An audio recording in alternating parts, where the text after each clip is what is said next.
আজি 1 মাহৰ মূৰত আহিছোঁ। কি হয় নাজানো আৰু দেই, ৰ'দটো বহুত চোকা হৈছে। 1 মাহৰ মূৰত আহিছোঁ। হাই ফিল্ডত দেখিছে সৰু সৰু ল'ৰা ছোৱালীয়ে ফুটবল খেলি আছে।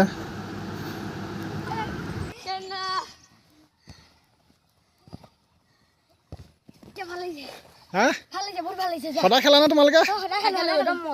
নামটো কি তোমাৰ? কেনেকুৱা লাগিছে? অখিল গগৈ মানে বুট লৈ খেলিব লাগে ভাইটি। ভাইটি নালাগে? ঠিক আছে।